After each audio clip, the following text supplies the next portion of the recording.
Вдвойне прискорбно, когда наши ветераны уходят в мир иной. Вот один из последних как раз и являлся Матиев Мухтар. На 98-м году жизни скончался ветеран Великой Отечественной Мухтар Матиев. Похороны проходят в селе Нестеровское. Я желаю своим коллегам, как и сейчас, работать на благо развития науки.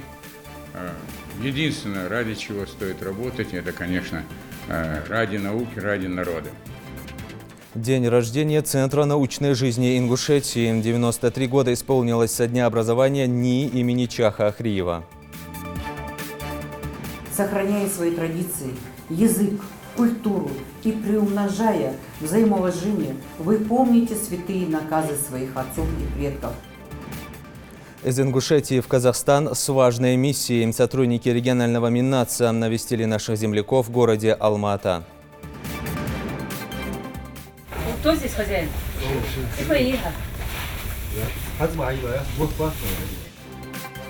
Активисты народного контроля в Назране нагрянули в торговые точки с проверкой, насколько прибыльные весы у продавцов показали итоги рейда.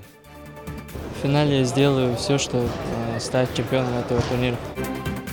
Всероссийский турнир по боксу памяти Суламбека Асканова проходит во Дворце спорта «Аммагас». Расскажем о третьем дне соревнований.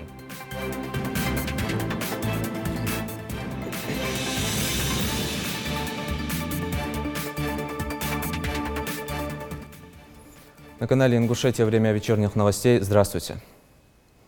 На 98-м году жизни скончался ветеран Великой Отечественной войны Мухтар Матиев. Слова соболезнования родным и близким ветерана выразил глава Ингушетии. Цитата. «Мухтар Казбекович в годы Великой Отечественной войны воевал на Западном фронте с маршалом Советского Союза Иваном Коневым. На счету ветерана множество государственных наград за мужество, отвагу и самоотверженность. Мы всегда будем помнить Мухтара Матиева как истинного сына своего народа, настоящего героя и патриота нашей Родины. Дал кахайтам болп, дал гештол, Вирзамотик Дяпалил». Конец цитаты. Военная жизнь Мухтара Матиева была насыщена героическими моментами. На фронт он ушел добровольцем в 19 лет и почти сразу был удостоен офицерского звания. За проявленные в годы войны мужество и отвагу был награжден высокими госнаградами. Похороны ветерана прошли в родном селе Нестеровское. Измел Мухтар дахочу бе дал аспе дал аспа халхвакилер. Аспе вичи дал мулк соёкилун.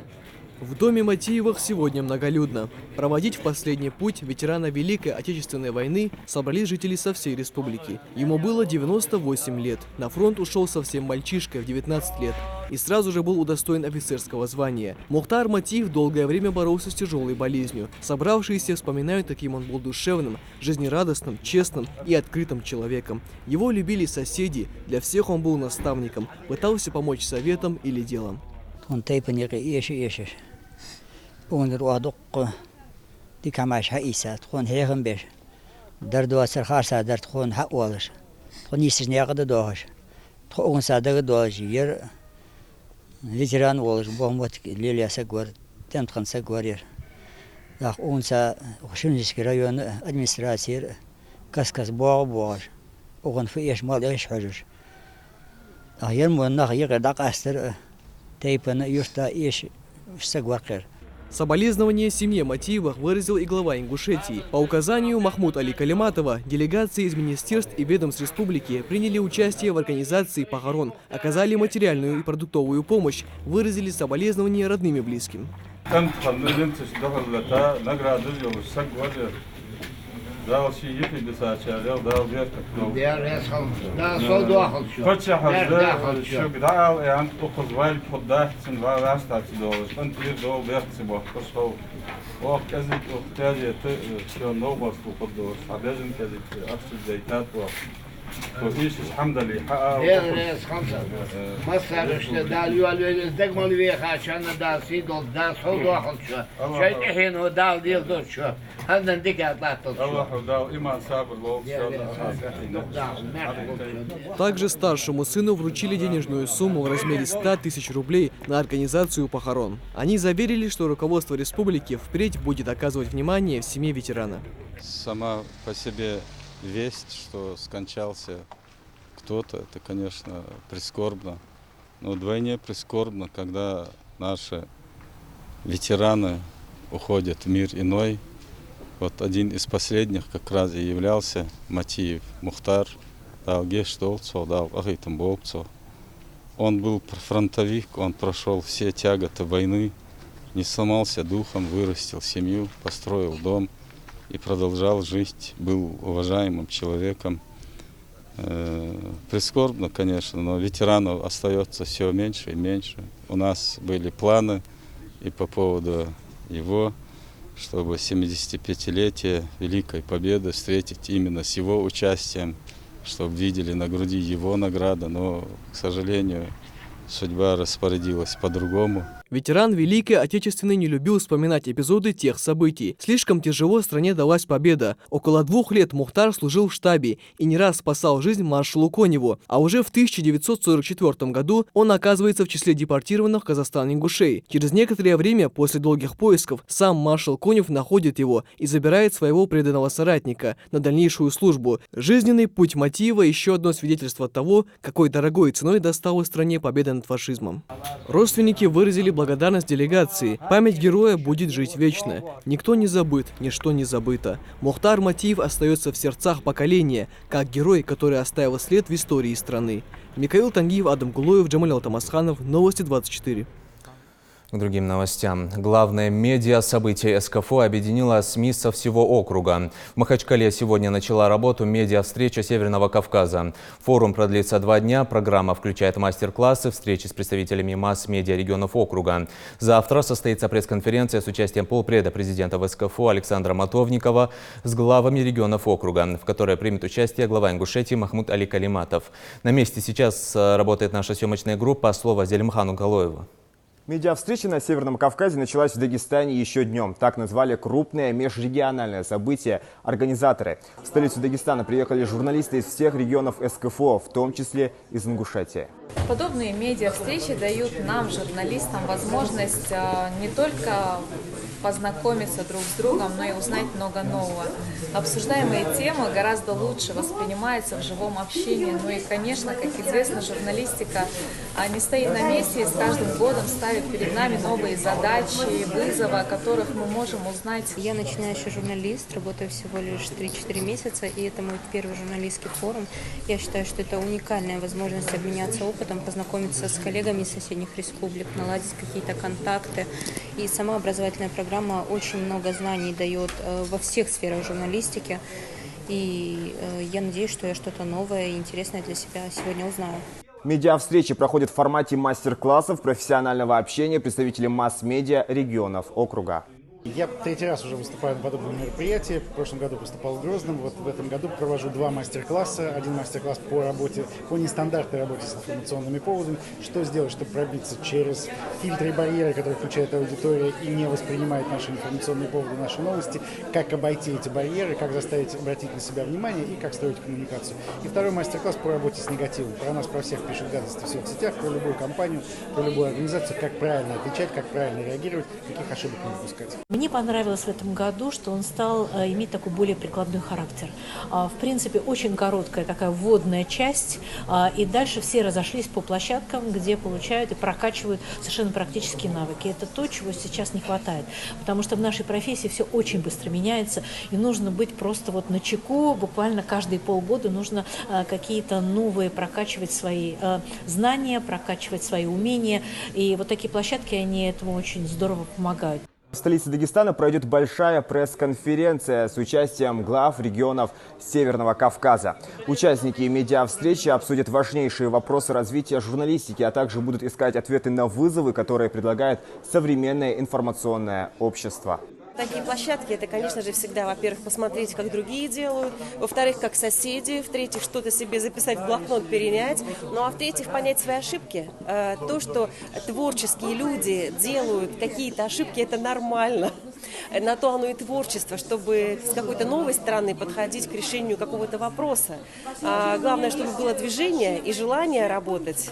Ведь от того, как работают журналисты, в конечном итоге зависит многое. Бренд, имидж, желание людей жить на конкретной территории и гордиться своей малой родиной. Напомню, организаторами мероприятия выступают правительство Дагестана и Тартас при поддержке аппарата полномочного представителя президента России в Северокавказском федеральном округе и Министерства России по делам Северного Кавказа. Мы будем держать вас в курсе событий. Сегодня день рождения главного центра научной деятельности Ингушетии. 93 года исполнилось со дня образования научно-исследовательского института имени Чаха Ахриева. За годы своей работы институт в силу разных событий несколько раз менял место расположения. Но неизменной оставалась главная его цель и предназначение – глубокое изучение и исследование истории и сохранение наследия народа. Тему продолжит Микаил Тангиев. Вот уже более 10 лет Борис Харсеев с полной ответственностью и знанием своего дела трудится во благо ингушского народа в научно-исследовательском институте гуманитарных наук имени Чаха Ахриева. В середине 2009 года на должность заведующего отделом этнологии его пригласил профессор и в то время директор института Ибрагим Дахкильгов. Основная деятельность этнографов направлена на изучение истории ингушского и других народов Кавказа. В начале пути была разработана программа, благодаря которой сотрудниками отдела был проделан огромный фронт работ. В рамках этой программы, как вы видите, вот можете посмотреть, была написана работа «Этногенез ингушей и циркум Кавказская провинция». В рамках этой работы были написаны такие труды, как «Обычаи семьи и семейного быта горцев Северного Кавказа». Почему? Потому что мы не можем рассматривать многие процессы исторические, и этногенетические, и этнические. Также буквально в прошлом году в научно-исследовательском институте был создан новый отдел социально-политических исследований. Его предназначение – это работа в направлении наиболее актуальных проблем, событий и фактов в жизни нашего общества. Мы занимаемся исследованиями в области социально-политических, всех тех изменений, которые происходят в нашей республике. И практически, кроме того, что наш отдел выполняет плановую работу, мы еще и точно работаем по тем проблемам, которые нам руководство выдвигает. Ингушский государственный исследовательский институт был основан в декабре 1926 года в Владикавказе. С этого времени появляются и первые научные труды по истории, филологии и культуре ингушского народа. Через 4 года, в 1930-м, институт возглавил автор ингушского алфавита, основатель первой национальной газеты «Сердало» Заурбек Мальсагов. А еще через 4 года, после объединения Ингушетии и Чечни в единую автономную область, институт перенесли в Грозный. Дальше депортация. 13 лет в ссылке заморозили научное развития Ингушетии, но по возвращению домой научная интеллигенция начала плодотворно и непрерывно работать во всех направлениях. В том числе был вновь воссоздан научно-исследовательский институт, а с 2001 года НИИ носит имя выдающегося ученого Чаха Ахриева. Первому ингушскому образованному с высшим образованием ингуш, первый ученый. Действительно, он, если бы сейчас не было трудов Ахриева, я не знаю сейчас, на чем бы строились все вот эти историко-фольклоры, этнографические наши материалы. До сих пор наследие Ахриева еще не исследовано. Развитие науки в Ингушетии идет в ногу со временем, и об этом говорят работы научных деятелей. За эти годы сделано многое, отмечает директор НИИ. Вспомнить все издания, конечно, невозможно, но то, что они имеют сегодня, спустя 24 года, огромное достижение. Вышли в свет, были опубликованы такие базовые для ингушской гуманитарной науки труды, как «История Ингушетии», работа «Коллективная монография», очень значимая работа, первая писанная история ингушского народа. Над подготовкой данного издания трудились как сотрудники нашего научно-исследовательского института, так и сотрудники Ингушского госуниверситета. Разработка комплекса вопросов по социально-культурному и историческому развитию нашего региона – это основная цель создания научно-исследовательского института гуманитарных наук. Сегодня он состоит из 5 подразделений. Только за текущий год сотрудниками института издано более 150 научных статей, а за последние 5 лет – 61 книга. Сегодня у нас завершается работа в рамках проекта «Современный ингушский язык». Мы сегодня готовим к изданию 3-й том этого проекта «Морфемика и словообразование ингушского языка». Готовится к изданию первый том двухтомника «Истории ингушской литературы» на русском языке. Уже издается эта работа. И готовится у нас к изданию также сборник документов по истории Ингушетии 19-20 века. Сегодня научно-исследовательский институт имени Чаха Ахриева празднует свой 93-й день рождения. В связи с этим сотрудники спешат поздравить своих коллег по работе. Я желаю своим коллегам, как и сейчас, работать на благо развития науки.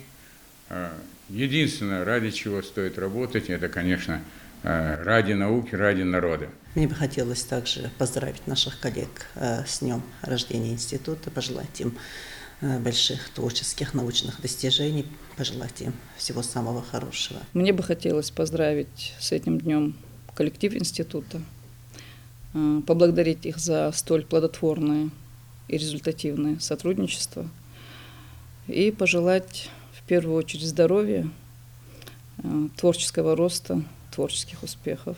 Михаил Тангиев, Магомед Дидигов, Новости 24. Укрепление межнациональных отношений и развитие национальной политики. В рамках государственной программы делегация регионального Миннаца навестила наших земляков в городе Алмата. Посещение достопримечательностей, мечети, кладбища, поездка получилась насыщенной. А почему визит стал частью госпрограммы и какие темы поднимались на встрече с ингушской диаспорой в Казахстане, расскажет Дана Плиева.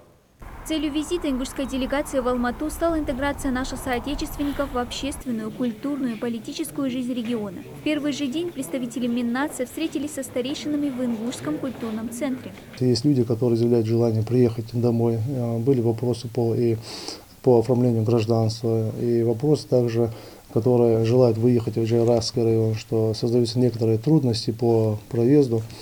И также, конечно, у них были свои пожелания, что мы передали их нашему руководству. Конечно, будет сформирована справка по нашей поездке. И в дальнейшем мы будем всячески по мере своей возможности оказывать всевозможную помощь. На этом же мероприятии был зачитан и приветственный адрес от главы республики Махмута Али Калиматова. Сохраняя свои традиции, язык, культуру и приумножая взаимоуважение, вы помните святые наказы своих отцов и предков жить в дружбе и мире.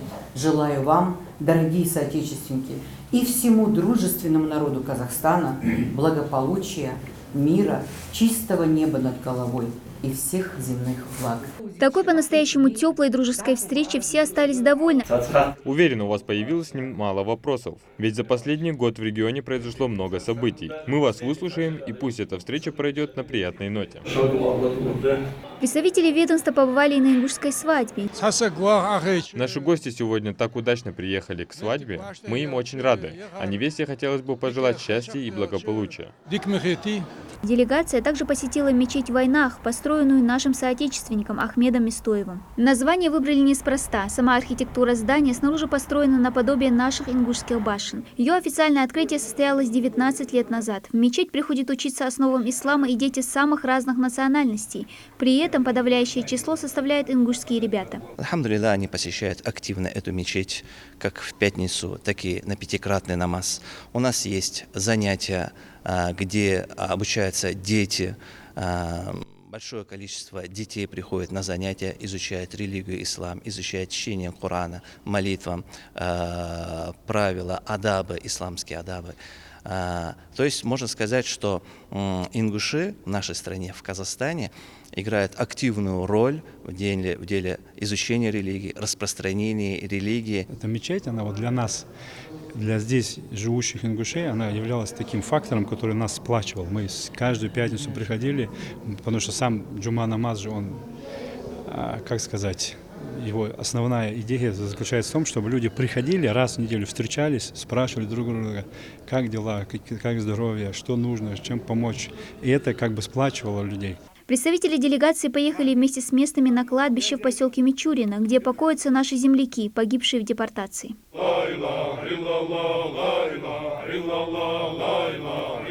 Также наши кладбища, которые находятся в Казахстане, в дальнейшем мы будем давать свои предложения, чтобы им придали статус мемориалов, потому что эти кладбища они всегда оставались, чтобы их никто не трогал, чтобы их никто уже не выбирал по истечению какого-то срока. А если придать им статус уже мемориала, они будут оставаться всегда кладбищами.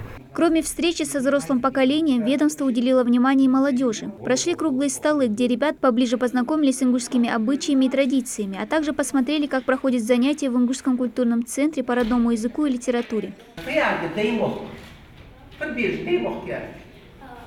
Край отцов.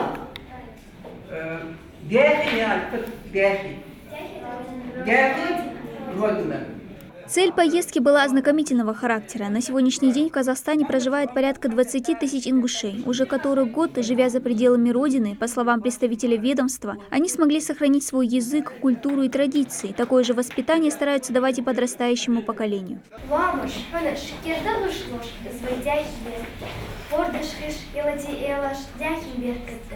Понравилось то, что есть свой отдельный ингушский культурный центр, где наши дети обучаются ингушскому языку, где и наши религиозные деятели, проживающие в Алмате, в Казахстане, преподают им и религиозные уроки дают, то есть кружки какие-то, проводят свои национальные танцы.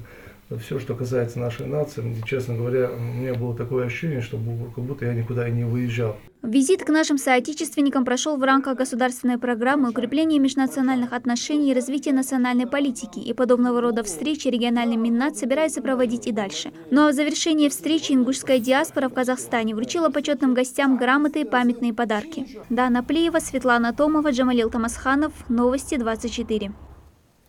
Сколько вешать в граммах? Вопрос, после которого следует перевес. Активисты народного контроля в Назране нагрянули в торговые павильоны с проверкой. Рейды проходят в рамках партийного проекта. Депутаты-единороссы совместно с сотрудниками Роспотребнадзора и администрации города провели рейд на центральном рынке «Фабрика» по проверке весов.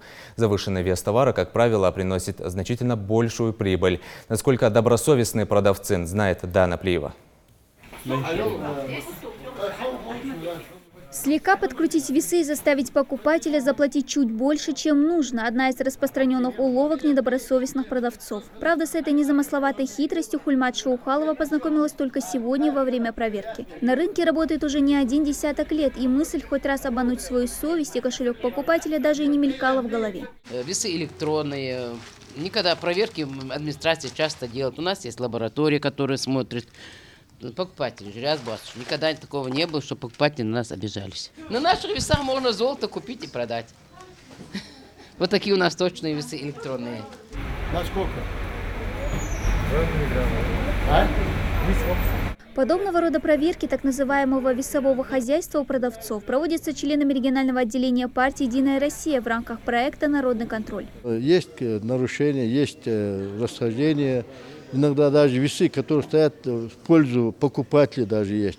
Поэтому впредь это просто пока начало, впредь будем проверять, пока никого не наказываем, будем проверять, в соответствии с законом наказывать. Эта проверка будет не то, что здесь вообще по всей республике будет, во всех точках будем проверять. К проверке подключены и представители Роспотребнадзора, Назрановской администрации и городского общественного совета. Сегодняшним мониторингом различных торговых точек они остались довольны. В большинстве случаев весы показывают точный результат. Есть и недостатки, которые будут наверняка устраняться.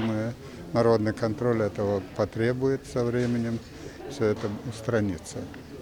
Проверки весового хозяйства не соответствуют срокам. Установлены сроки в год один раз проверять весовое хозяйство в лабораториях. Эти проверки не устраиваются.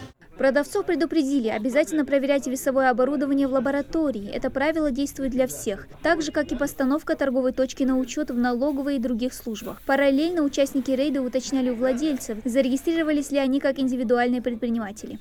Кто здесь хозяин?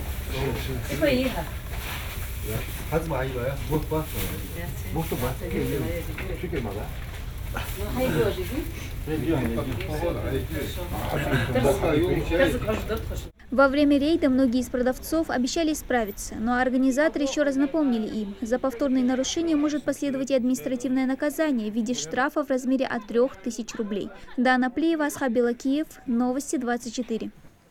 Основная цель представителей этой профессии – установление законной справедливости. День юристов отметили на днях. В связи с профессиональной датой в кадастровой палате региона прошло праздничное собрание, где подвели итоги деятельности за текущий год и наградили победителей премии «Юрист года». А тех, кто служит в защите прав и свобод граждан нашей республики. Репортаж Ирины Тичоевой. Сегодня быть юристом может каждый, получивший соответствующие знания. Однако быть профессионалом своего дела – целое искусство. Торжественное собрание Ингушской региональной ассоциации юристов России началось с краткого отчета о проделанной работе за последние годы. Ингушское региональное отделение ассоциации юристов является единственной пока организацией, аккредитованной Министерством юстиции Российской Федерации, не имеющей права проводить независимую антикоррупционную экспертизу нормативных правовых актов и проектов таких актов. К сожалению, пока только вот одна организация, и в этой части мы постоянно проводим соответствующую работу. Вот за 11 месяцев больше 30 нормативных правовых актов было подвергнуто такой экспертизе, и в 4 из них были выявлены коррупционные факторы.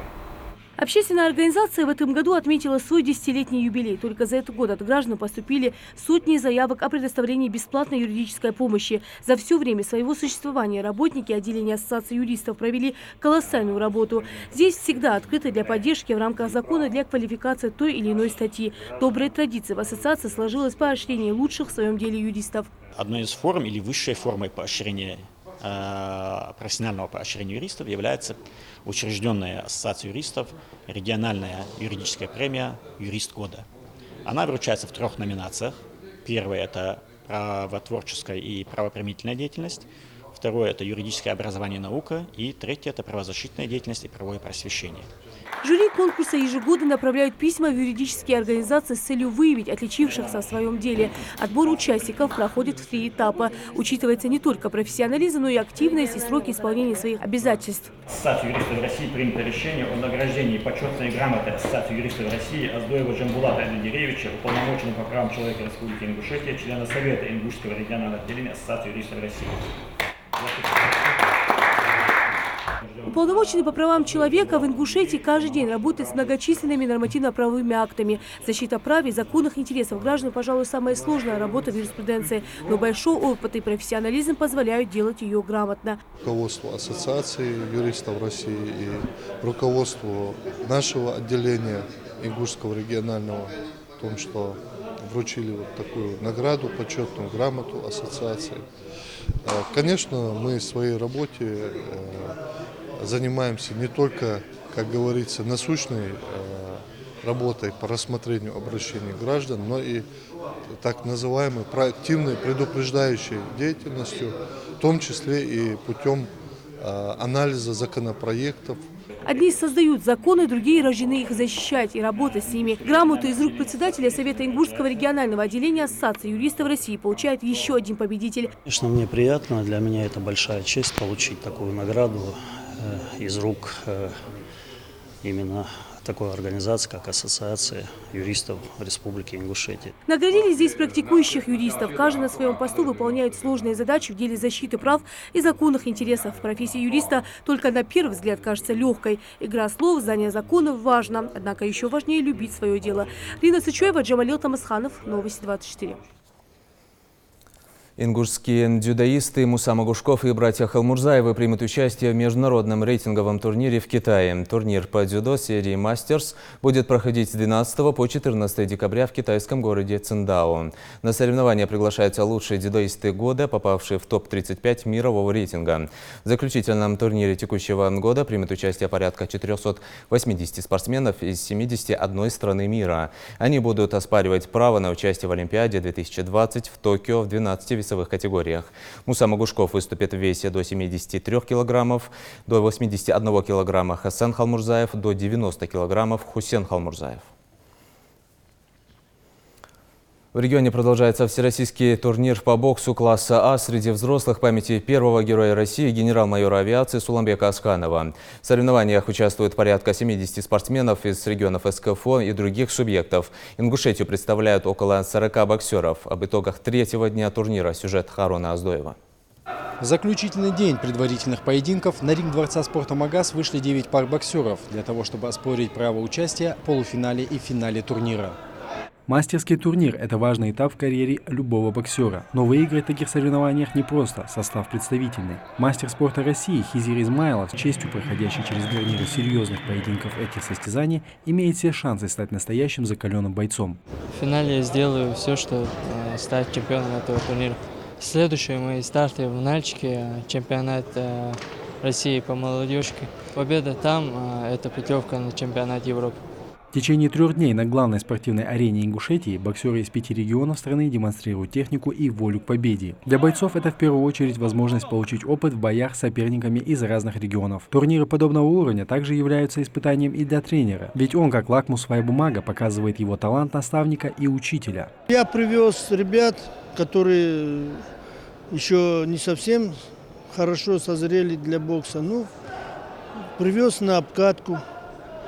Потому что здесь очень хорошие боксеры, мне всегда нравится здесь участвовать в соревнованиях. Один уже стал 3-м, Гадзиев, весит 56 килограмм. Еще один остался, Зукаев, боксер, 60 килограмм, завтра будет боксировать. Для всех участников соревнований мастерский турнир класса А – отличная проверка собственных сил и навыков, стойкости и упорства. Недаром такие состязания привлекают на трибуны большое количество зрителей, которых не оставляют равнодушными зрелищные бои. В зале и племянник первого героя России Заурбек Мужухоев, для семьи которого турнир, проводимый уже в 19-й раз в честь Сулумбека Асканова, это дань памяти героического подвига нашего земляка. Память о человеке жива до тех пор, пока о нем помнят люди. Сам Сулумбек был действительно героической, легендарной личностью. Не только на словах этому мной будет сказано, но сам по жизни он шел твердой дорогой, сам добивался всего в жизни. И сам спорт, вид спорта он очень любил и был мастером спорта.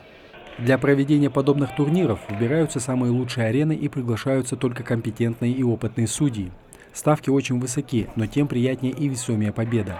Особенно для Ибрагима Муцольгова, представляющего город Москва, самой престижной весовой категории 91 килограмм. В противостоянии с жестким коренастым боксером из Чеченской Республики нашему бойцу удалось добыть победу на домашнем ринге и пробиться в финал турнира. Бой был очень сложный. Честно сказать, я думал, полегче будет. Очень сложный был бой. Соперник тоже непростой был, хороший был соперник.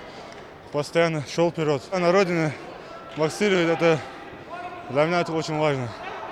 Отдать память нашему первому герою Российской Федерации Сулумбеку Асканову. Этот турнир закрывает сезон бокса не только в Ингушетии, но и на всем Северном Кавказе. В оставшихся 2 соревновательных дня всех поклонников бокса ждет самое интересное – полуфинал и финал состязаний. Харон Аздоев, Асхаб Белакиев, Новости 24. 1С отчетность по интернету, обучение программам, электронные цифровые подписи, ремонт компьютеров и ряд других услуг предлагает жителям региона сервис IT. Компания, являясь одной из лидирующих в Ингушетии, обеспечивает своих клиентов в IT-сфере, расширяет горизонты возможностей. Подробно о спектре услуг сервиса IT расскажет Хава Гагиева.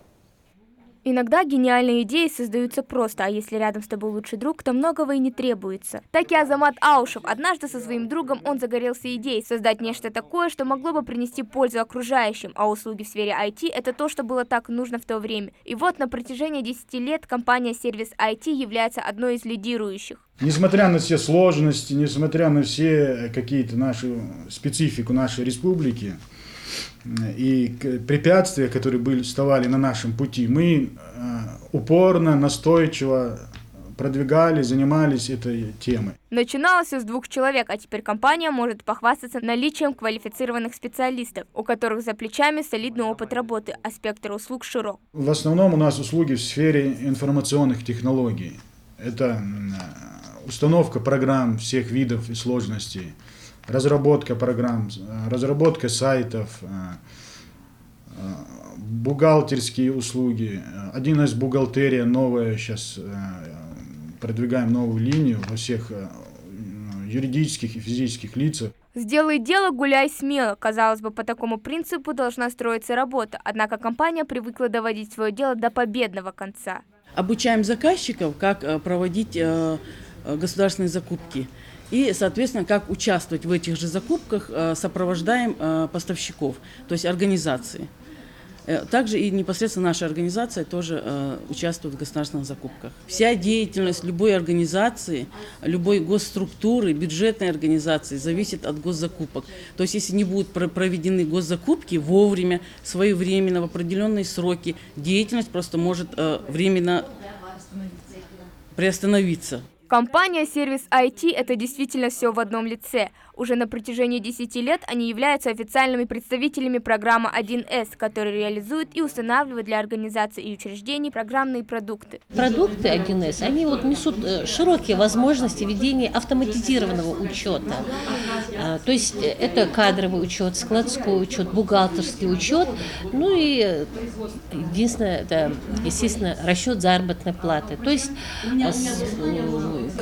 обработка вот этой информации, которая велась раньше вручную, она ведется уже автоматизированно. Основное преимущество в том, что у нас специалисты из различных сфер информационных технологий. А главным преимуществом является индивидуальный подход к каждому клиенту. Штат «Сервис IT» – это лучшие специалисты, знания которых подкреплены соответствующими сертификатами и дипломами. На российский рынок компания вышла уже давно и даже имеет представительство в других регионах России. Здесь работа поделена на несколько участков, и каждый выполняет свою определенную функцию. Для всех юридических, физических лиц нужны бывают электронно-цифровые подписи.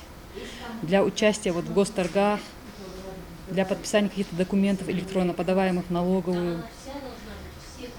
Мы, оказываем услуги по сдаче налоговой отчетности еще. Туда тоже подкрепляются электронно-цифровые подписи. Мы ставим программы, чтобы передавать отчетность по телекоммуникационным каналам связи. Современный подход – это не единственное, что вам могут тут предоставить. От других компаний «Сервис IT» отличает и современное оборудование, которым может похвастаться не каждый. Занимаюсь разбором и заправкой картриджей, поскольку каждый картридж приходится заправлять по определенному сроку распечатки. Также ремонтируем принтеры, разбираем их с полной очисткой. Вот, к примеру, от этого принтера собираем, чистим. Можем также выполнять и другие работы. Разбираем, чистим системные блоки, собираем их, отремонтируем любое, что возможно. Сам штат не может пожаловаться на нехватку специалистов, для них это не проблема, так как в компании есть свой учебный центр. Здесь также обучают и заказчиков, и поставщиков с выдачей документа соответствующего образца. Чаще всего занятия проходят индивидуально для лучшего понимания и усвоения материала. По рекомендации одного из бывших учеников я и пришел сюда обучиться 44-му федеральному закону. Больше всего то, что обучение ориентировано именно на практическую часть. Ну и теория, конечно, тоже преподается, но больше уклон на практическую часть. Главное было стать одной из современных и доверительных компаний, и это им удалось. Хава Гагиева, Магомед Дидигов, Новости 24. Наш выпуск на этом завершен. Оставайтесь на канале Ингушетия.